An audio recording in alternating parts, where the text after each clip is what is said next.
ఓం నమ శివాయ. మానవుని యొక్క జీవితం చాలా గొప్పది. అది తెలుసుకున్నవాడు గొప్పవాడు, తెలియనటువంటి వాడు అంధకారుడు, దాన్ని చదివినటువంటి వాడు తెలియగలవాడు. ఎప్పుడైనా సరే ఒక మానవుని యొక్క జీవితం గురించి సమాజంలో ఒక మంచి పేరు ప్రతిష్టలు సంపాదించుకోవాలంటే ముందుగా తెలుసుకోవాల్సింది ఏంటంటే ప్రతి ఒక్కరిని ఆస్వాదించడం, ప్రతి ఒక్కరిని గౌరవించడం. ఇవాళ ఏదో మంచి రేపేదో చెడు అనేటువంటి ఒక స్వభావం ఏదైతే ఉందో దాన్ని మార్చుకున్నవాడే చాలా గొప్పవాడు అవుతాడు. అలాగే సమాజంలో ఒక మార్పు అనేటువంటిది రావాలన్నా, దాన్ని మార్చాలన్నా ముందు మనల్ని మనం మార్చుకునేటువంటి అవకాశం మనకు ఉండాలి.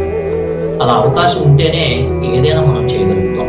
ఇవాళ ప్రస్తుత సమాజంలో ఎలా ఉందంటే దాచుకోవటం, దోచుకోవటం, నమ్మిన వాడిని మోసం చేయడం, ఇలాంటి ఒక ప్రస్తుత పరిస్థితిలో ఉన్నటువంటి ప్రతి దాన్ని మార్చాలి, సమాజంలో ఒక సరికొత్త విధానాన్ని తీసుకురావాలి అని అంటే మనల్ని మనం మార్చుకొని మనలో ఉన్నటువంటి ఏదైతే ఆధ్యాత్మిక విధానం ఏదైతే ఉందో ఆ దైవత్వాన్ని ప్రతి ఒక్కరు కూడా గుర్తించే స్థాయికి మనం ఎదగాలి. అలా ఎదగాలి, అలా చేయాలి అని అంటే ముందు ప్రతి ఒక్కరిలో కూడా ఒక మంచి మనిషిని మనం చూడాలి. అలా చూడగలిగి అలా చేయగలిగిన రోజు ఒక సరికొత్త సమాజాన్ని మనం సృష్టించుకుంటాం.